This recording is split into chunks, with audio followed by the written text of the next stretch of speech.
Everybody, another week of technology, and we're back with my old friend Keith Teare, the publisher, to put it pompously, if that was the week, an excellent newsletter.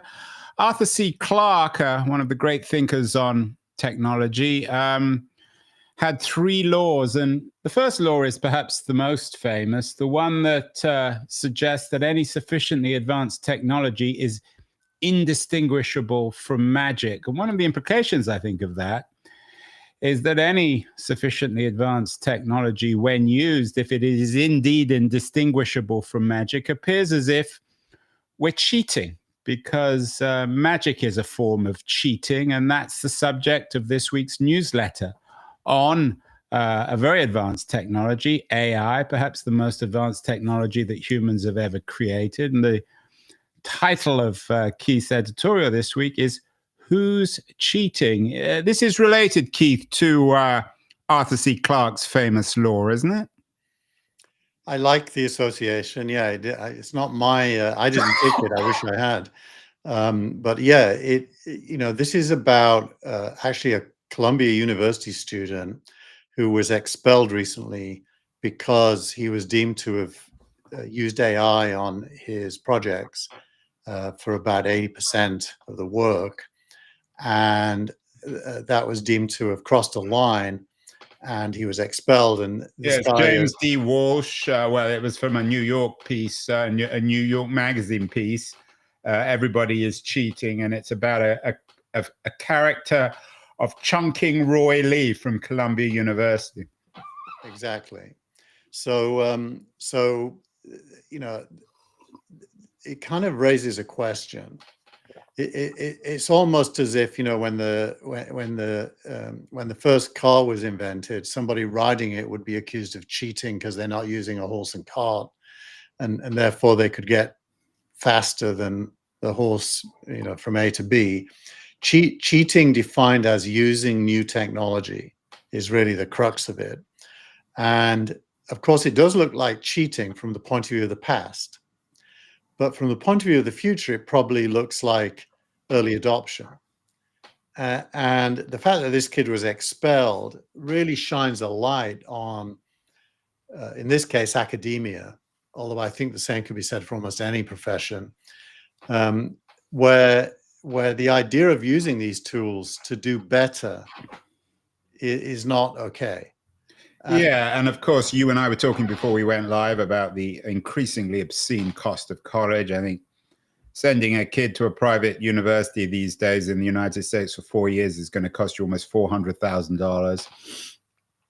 There is a connection between the crisis, an intimate connection between the crisis of the university and these new tools, which are increasingly making going to college, if not redundant, certainly forcing colleges to actually rethink what the whole purpose of going to college is. Exactly. You couldn't have said this before, but I think universities are a little bit like music publishers or book publishers, in that their business model is to capture the talent. So they hire you as a professor, and they give you a guaranteed job. And then they lure students to pay to get access to the talent, an increasing amount of money. And obviously the bulk of that money goes to the university authorities. Some of it goes to the talent, and parents are left paying huge sums of money for this access. So it's a business model that can only be sustained if talent is in short supply. And with AI, talent's going to become both free and ubiquitous. Well, the question, Keith, of course, that everyone's asking is, okay, we got AI. We know that it enables us, as you say, we're no longer walking, we're running, we're on a car, we're in a train. So what should college do in an age of AI? I mean, the internet's already made a lot of the traditional college redundant anyway. I mean, Google, you could essentially go to university just by using Google in terms of libraries and access to information. What with AI, maybe not quite AGI, but certainly sophisticated AI, what's missing? What can college do to help people prepare for the world and be more valuable, both to society and to themselves? The way I think of it, the very best future students will be not only intelligent, but the best at using the available tools. And so there'll still be a distinction between performance levels. And that will not be something you could cheat on. That, as we all know, you can lazily use AI by giving it the question and copying and pasting its answer. That almost certainly will be a poorer answer than somebody who understands how to use reasoning models, how to go back and forth with the AI and not accept its first answer, that will question facts that are questionable or wrong. That student's going to do a lot better. And because doing that requires knowing the content, you can't know AI is wrong unless you know. The better students will use AI and still be better.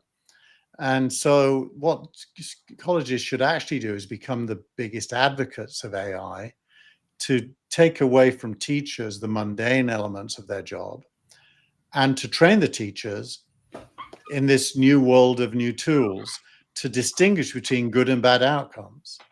And I think that's going to happen anyway, right? It's inevitable. The only question is it already happening? And the evidence from Columbia is no, there's going to be a resistance period of trying to slow this down.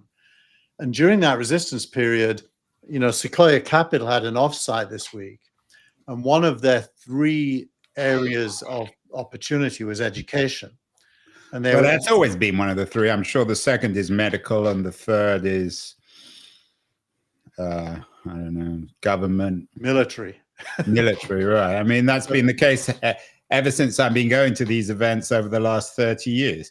Right, but it's now true. And I think what it points to is the first AI university is probably less than 2 years away.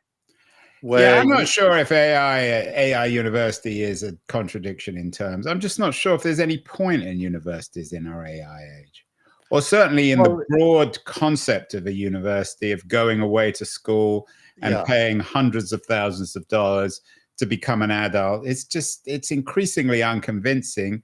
Yeah. And you have 2 kinds of hysteria. You have the reactionary hysteria amongst the educated elite about the decline of civilization. And then, of course, you have the hysteria amongst the bureaucracy and the academic elite about undermining their business model and way of life.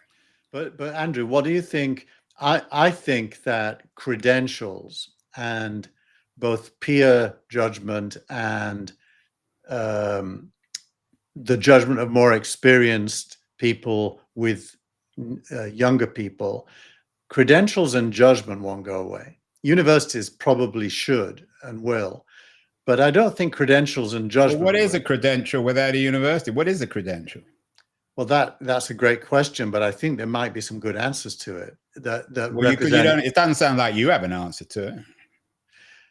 It's a business opportunity. So I would say in my case, it would be some things won't change. Understanding of the body of work for a discipline will still be important. Being able to take your own point of view on that body of work and its relevance to now will still be a skill. Being able to define strategies and tactics from a body of work related to a problem will still be a skill. So there'll still be a distinction between, just like when you hire someone, you try to discern how good they're going to be at the tasks that you're hiring them for. That doesn't go away. It's a dying world, Keith. Ooh. But the world that you and I grew up with, of universities, of that kind of credentialism, is dying. It's being replaced. It's not entirely clear what it's being replaced with, which I think explains the hysteria, the reaction. And I think it also explains a lot of the weird hysterical politics of our age too. The hatred of expertise on the one hand, and then the hatred of experts, of the people who are hating them. Meanwhile, on the web itself, something may be dying, which is the web, according to Casey Newton. He writes about something called the dying web, and that's not being changed to another country, another color. Dying means that the web is going away, according to Casey Newton. I think Casey might be a little bit late to this meme. And Andrew is so disturbed by the concept that he's throwing up in the background. Yeah, I'm mourning the web. It's gone. It's finished. But he might be late. How many pieces, Keith, have we read or talked about the dying web? I mean, speaking, what was the remark about notes or announcements of my death have been exaggerated? Certainly the web have the right to say that. Yeah, so I think that, look, the web defined by Casey really means the open internet with www addresses.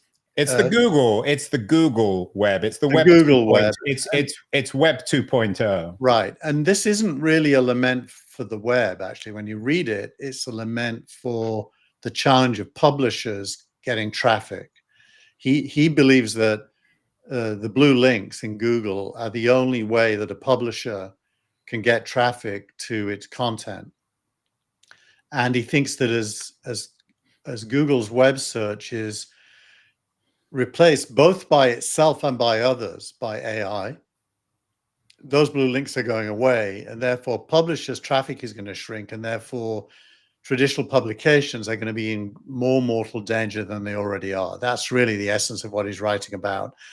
And I do think that is true and false at the same time. A little bit like the education debate, good content is still going to be in demand by educated consumers of content. Finding it is going to, evolve from web search to all kinds of other things. Most of the AIs now have references and links.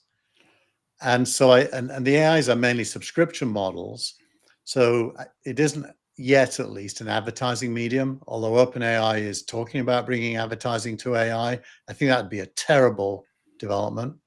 So I think we're moving from an advertising-based blue links search web to an AI-based references and links subscription internet, where the body of knowledge is available, quite a lot of it for free, and then some of it if you pay a subscription.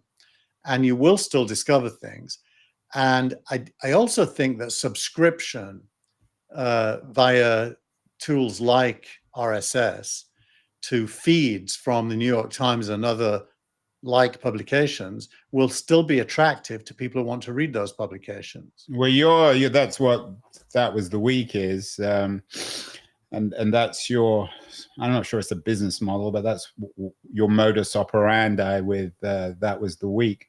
This week, Anthropic launched its Claude Web Search API. You've been talking about these sorts of initiatives for a while now. With these web search APIs of AI companies like Anthropic, does that make traditional search redundant? I think it depends on the use case. Like, I would still use Google if I'm looking for the phone number of a local restaurant. I wouldn't use Google if I'm looking for the recent thinking about voice-driven AI in the context of education. But Keith, you're sufficiently living in the future. I hope you never call your local restaurant. In fact, I hope you never even use your phone. I don't. Why would you ever call your local restaurant? Well, it's just an example. Google's useful for phone numbers because it's deterministic. Nobody uses the phone anymore. Think of it as deterministic versus probabilistic. When was the last time you and I even spoke on the phone? You have this amazing... Probably 1998. Yeah, you have an amazing ability, which is rare, to focus on my example, not my substantive point. We're just saying, you tell me to shut up. My substantive point is that deterministic outcomes, Google search is still pretty good for. probabilistic stuff AI is better at. And Google, by the way, if you think of cheating and slowing things down, as we talked about with universities, Google's introduction of AI at the top of search is its version of trying to slow down this change. But in doing so, it's already telling us it knows AI is better than search results for a lot of things. And therefore, it's kind of predicting its own future demise. And its challenge is, the innovator's dilemma is how aggressively to close down the past and embrace the future without killing itself. Yeah, and it's, of course, Microsoft went through that, and it seems to have survived. Google now is going through the same experience. It had a very bad week. Its shares slid as it became clear in one of these antitrust trials that Apple is seeking AI alternatives to Google search. So what's the connection with Apple here? It was a better week for Apple than it was for Alphabet.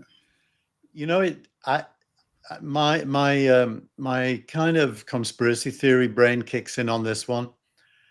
I think Apple and Google have a common interest in fighting off regulatory attempts to break them up.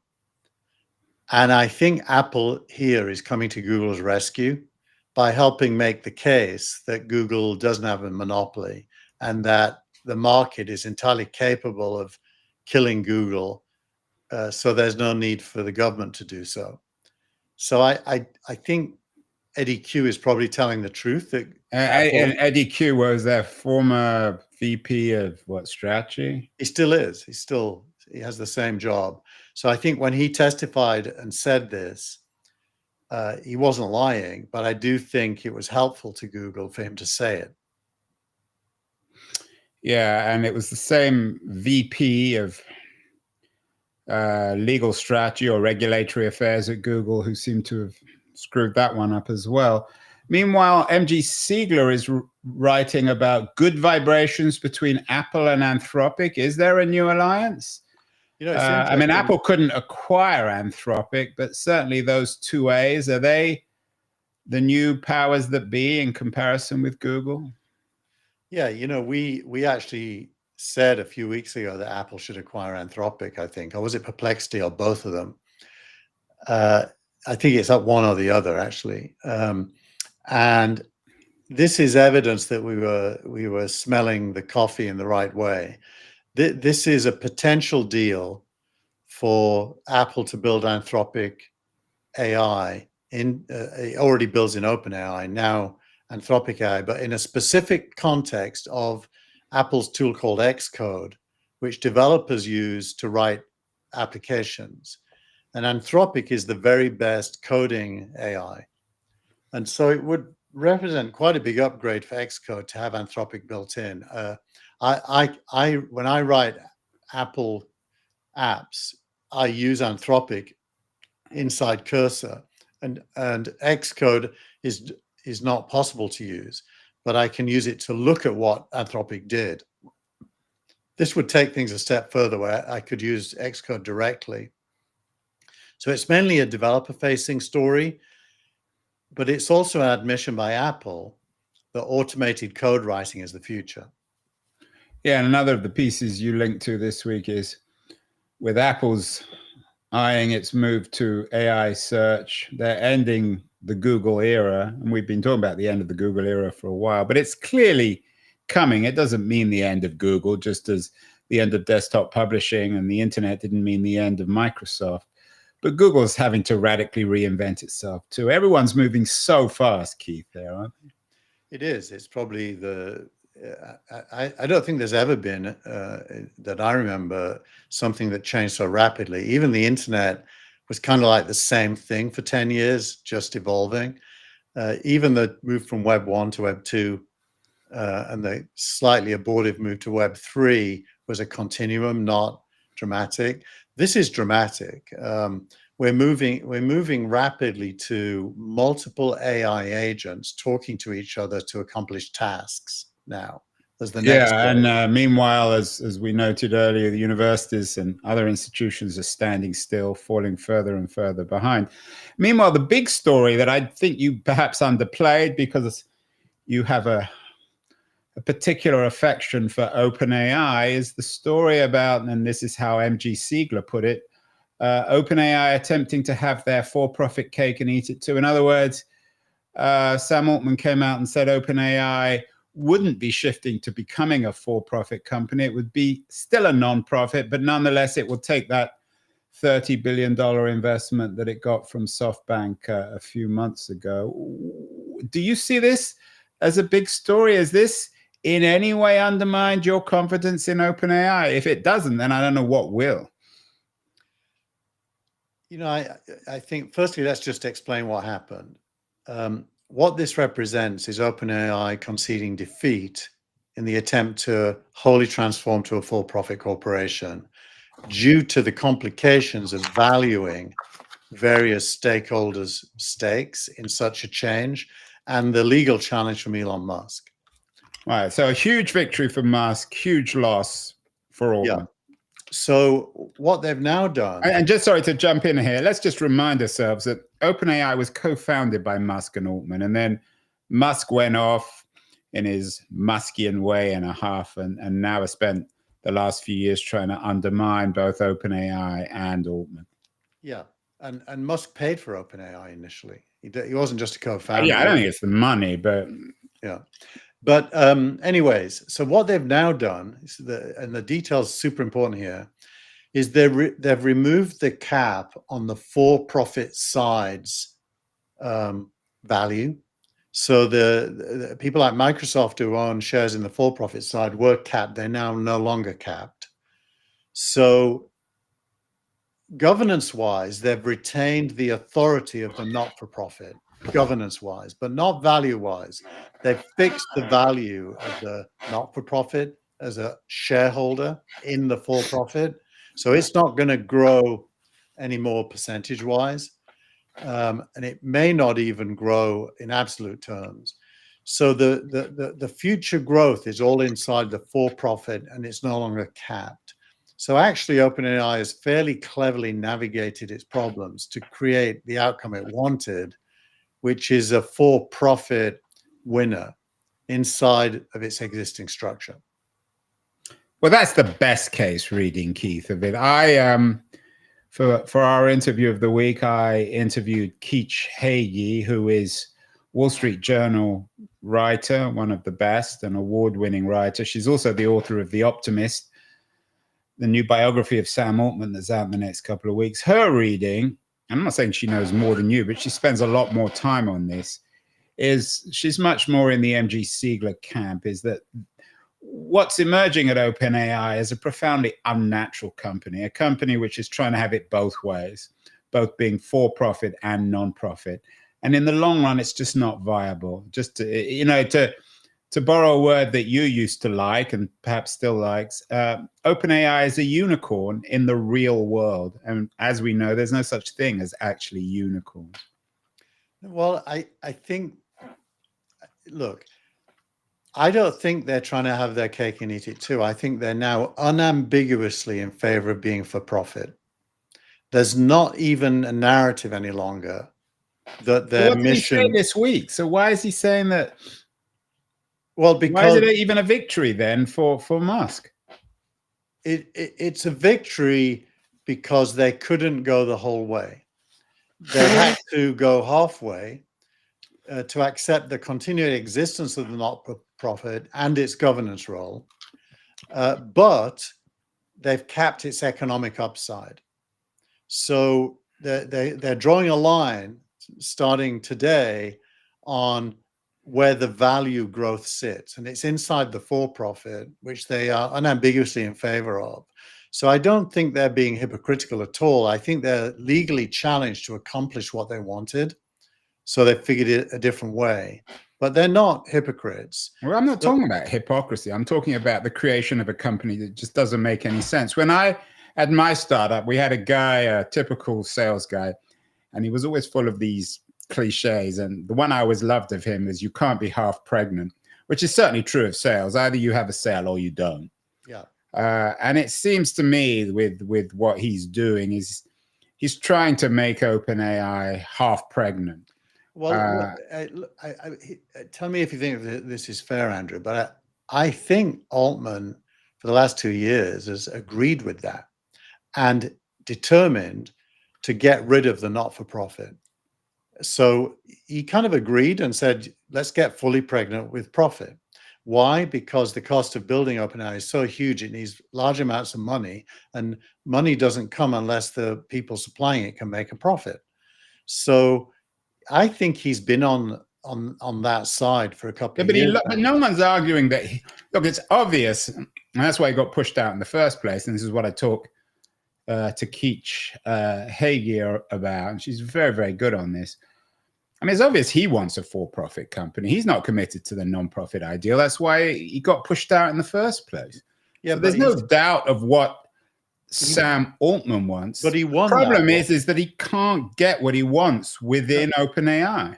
Actually, I think if you read the detail of this outcome, he's got exactly what he wants, with one compromise. The not-for-profit still has a governance role. So why is it a victory for Musk then? Why has it been interpreted as a victory for Musk? Altman couldn't get 100% of what he wanted. He got 80% of what he wanted. So here's the Keach Hagee reading, which I think is pretty interesting. She thinks that this will make it harder and harder for actually OpenAI to raise money in the future because of this cloudiness, the complexity of this weirdly unnatural corporate structure that he's building.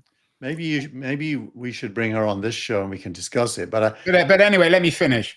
So her argument, and I think this makes more sense, it's kind of interesting, is that ultimately Altman's most important relationship is with Trump.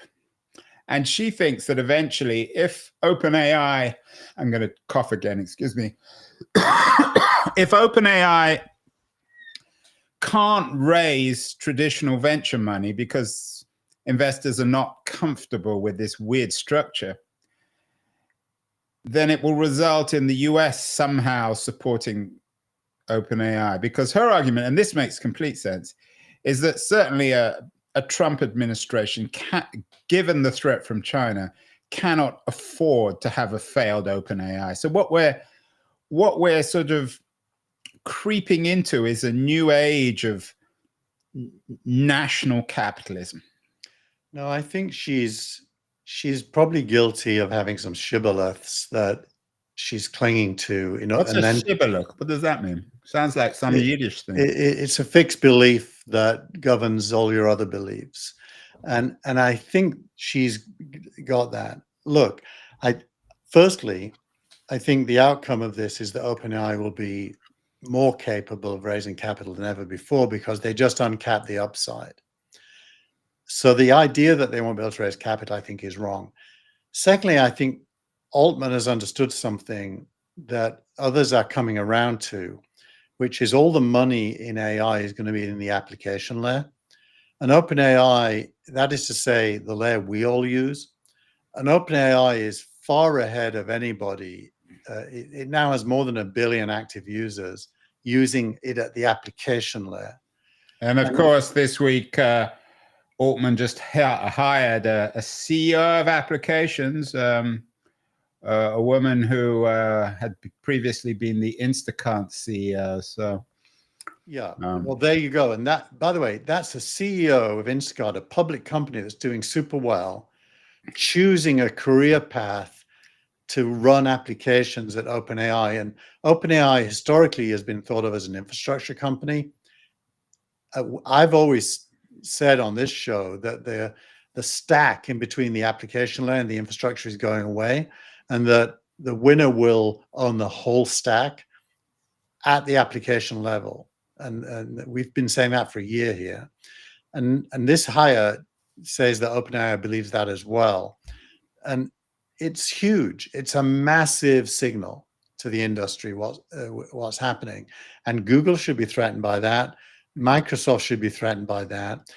At the Sequoia Open Day this week, they argued that software is going away. Software defined as middleware and things that the AI is going to own software, not just infrastructure. So it's a massive, massive bet on trillions of dollars of value. Yeah, and this woman is called Fiji Simo. She looks like a ghost from the photo. I'm not sure if she clearly isn't one. We shall see. So the stakes are enormously high. And also one of the other pieces of this, which is interesting, is it's cooling the relationship between OpenAI and Microsoft and between Nadella and Altman. You're still very bullish on Altman. I have a feeling that he's a brilliant salesman, but this may be one sales pitch too far, that this will be a bridge that he will fail on. But we will see. Finally, when you say the future is in applications, what will that mean for OpenAI? What will they be selling, Keith? I think the right answer to that is everything. Well, that's not an answer. That's just an avoidance of the question. Well, think of an application as something serving a human goal. And human goals up until now have been mainly served by these form-filling web services. Think of Figma, for example, for design, which made some announcements this week, or Adobe. And it is very, very unlikely that custom software for specific use cases is going to be needed in the future. You're going to be able to do everything you want through a single interface that will branch off into functionality depending on what your goals are. And the computer, if you will, like in Star Trek, can do everything. And obviously on Star Trek, that computer is envisaged as some kind of an AI, but it can do everything, even make food. So you mean you can call it, and for as a restaurant, because you're in the business of calling, you're the last man using a telephone, call your local restaurant. You mean you can call OpenAI to get takeaway? You'll be able to call your robot to make it for you if you want. Yeah. But I have to admit, I'm not convinced. You and I have argued on this one now for months, if not years, about OpenAI. We will see who is right on this one. Who's got wind in their sails, though? What? Which one of us has wind in the sails? I mean, is it failing or is it succeeding? Well, that's the question. I mean, you should read, you should watch my show with Keith Hagee, whose job it is at the Wall Street Journal. She's a very credible reporter, has been to watch OpenAI. I don't think she's against OpenAI. No, but she has shibboleths. That's the problem. You've got shibboleths about whatever that stupid word means about, Star Trek. It's just, and you say, well, I asked you what application layer is. You said it's everything, but it's nothing. Well, the word application means applied to something for humans. That's what application means. It means you have a task. AI is going to be able to do pretty much any task, and it's happening quickly. Right. Leaving aside that, and that's a sort of an abstract notion. What becomes of the community within AI that's committed to nonprofit? There's still a significant amount of people there. Well, who are opposed to Altman's vision of the company. What becomes of them? There was a lot of announcements this week in that field. Meta had its development. You're avoiding my question. No, I'm going to answer it. I'm telling you, that community is alive and kicking. They were all at the Meta conference this week, which has an open source llama model that is quite good. Alibaba in China has the Qwen model, which is the equivalent, which is also very good.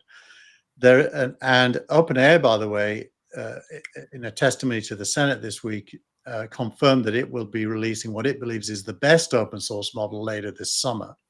So free open source models are not going away. Just like in the computing era, Ubuntu and Linux didn't go away. Yeah, but they're not designed for non-profit. Certainly not for Meta or for OpenAI. They're free, so there's no profit in them. Yeah, but they're designed for these companies to promote the interests of the companies, which are for profit. I mean, Mark Zuckerberg has never given away anything in his life to anybody. No, you're wrong, Andrew. They're released under an open license with weights, so that anyone capable of doing it can take them and build their own stuff using them. They're totally open and no money flows. And so there is a huge not-for-profit part of this. Let's just be clear. OpenAI does not want to be, and has declared itself to not be, a not-for-profit. It's a for-profit, but it has some non-profit governance. So there's no ambiguity here. It's a capitalist enterprise, but there's a huge not-for-profit open source part of AI as well, meaning everyone in the world can build their own applications if they want. Well, we will see. This is a subject that's not going away. I think it's the first real unicorn, but in my own version of what a unicorn is or isn't.